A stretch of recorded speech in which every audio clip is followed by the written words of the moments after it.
नमो भगवते वासुदेवाय नमः। नमस्कार दोस्तों, आप समस्त श्रोतागण का आपके YouTube चैनल जीवन अमृत पर हार्दिक अभिनंदन है।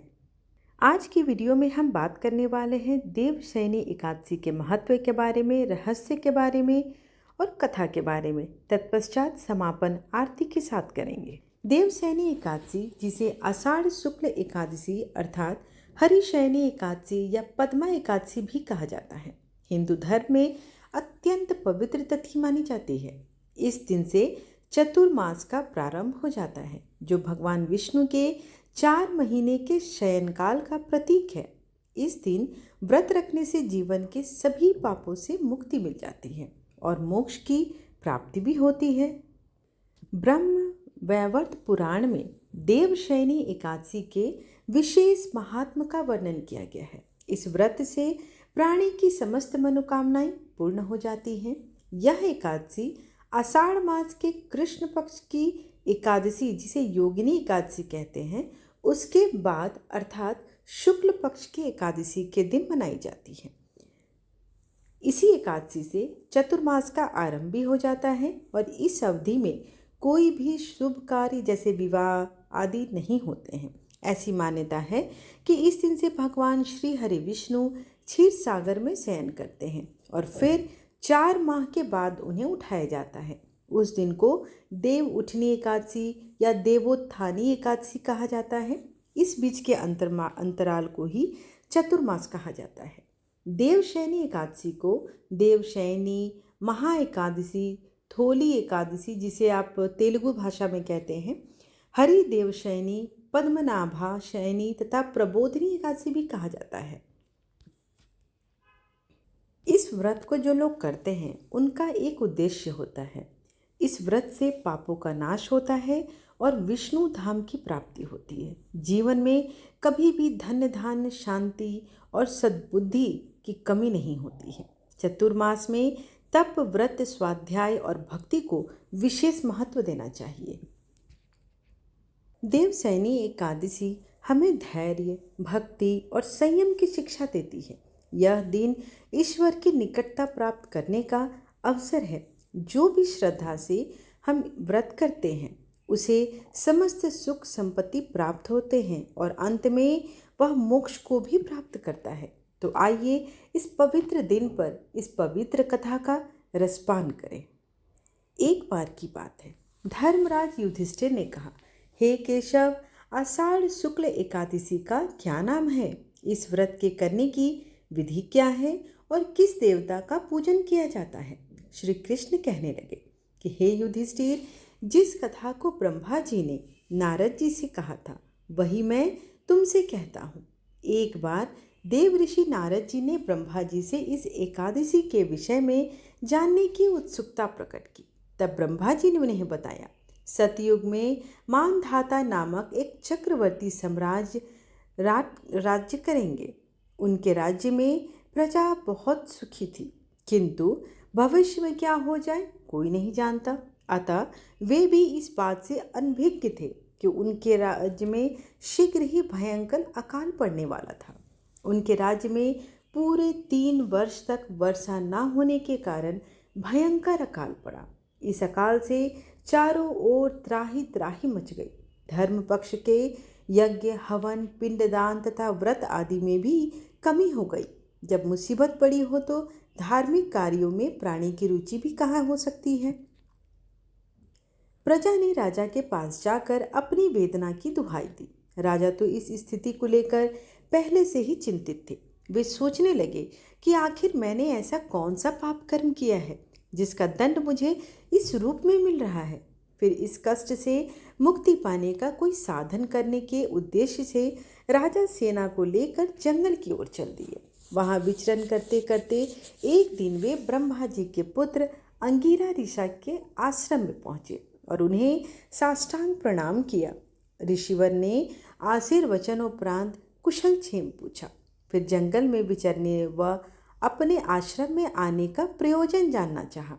तब राजा ने हाथ जोड़कर कहा, महात्मन, सभी प्रकार से धर्म का पालन करता हुआ भी मैं अपने राज्य में दुर्भिक्ष का दृश्य देख रहा हूँ। आखिर किस कारण से ऐसा हो रहा है?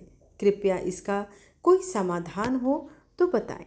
यह सुनकर महर्षि अंगिरा ने कहा, हे राजन, सब युगों से उत्तम यह सतयुग है। इसमें छोटे से पाप का भी बड़ा भयंकर दंड मिलता है। इसमें धर्म अपने चारों चरणों में व्याप्त रहता है। ब्राह्मण के अतिरिक्त किसी अन्य जाति को तप करने का अधिकार नहीं है, जबकि आपके राज्य में एक शूद्र तपस्या कर रहा है। यही कारण है कि आपके राज्य में वर्षा नहीं हो रही है।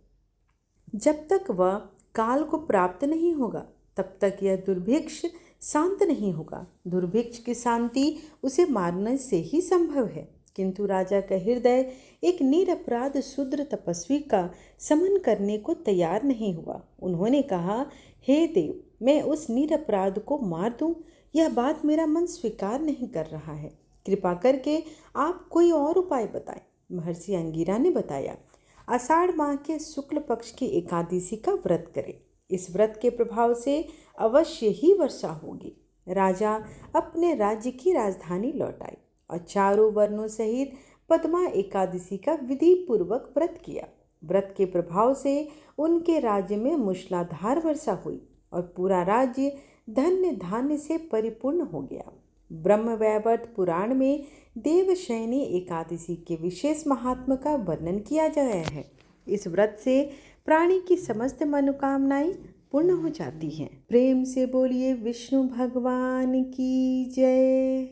ओम जय जगदीश हरे स्वामी, जय जगदीश हरे।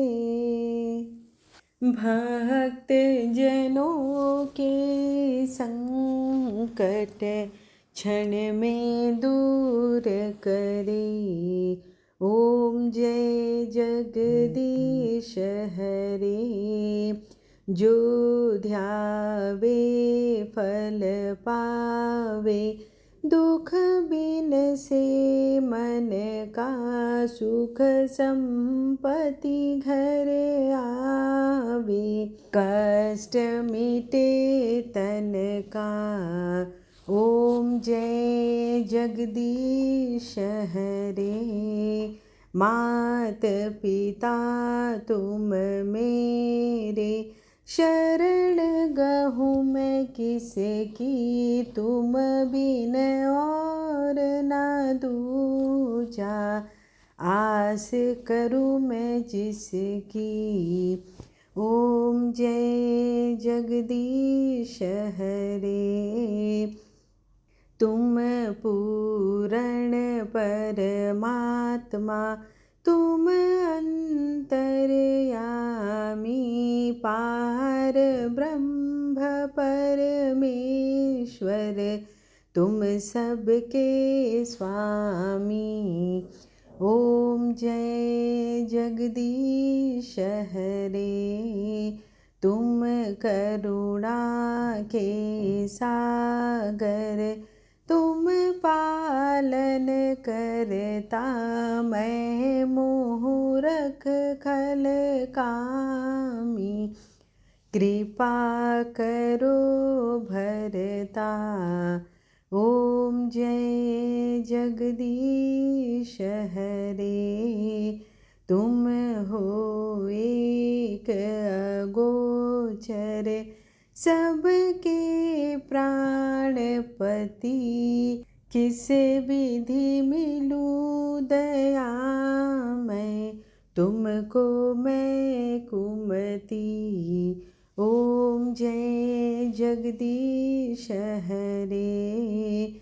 दीन बंधु दुख हरता, तुम ठाकुर मेरे, अपने हाथ उठाओ, द्वार पड़ा मैं तेरे। ओम जय जगदीश हरे। विषय विकार मिटाओ, पाप हरो देवा, श्रद्धा भक्ति बढ़ाओ, संतन की सेवा। ओम जय जगदीश हरे। त्वमेव माता च पिता त्वमेव बन्धु च सखा त्वमेव विद्या द्रविणं त्वमेव सर्वं मम देव देव। आरतीं समर्पयामि विष्णुदेवताय नमो नमः। सब देवों की जय, सब देवियों की जय, सब संतों की जय। आशा करती हूँ कि आज की वीडियो आपको पसंद आई हो। वीडियो पसंद आए तो लाइक शेयर एंड सब्सक्राइब करना बिल्कुल ना भूलें। धन्यवाद।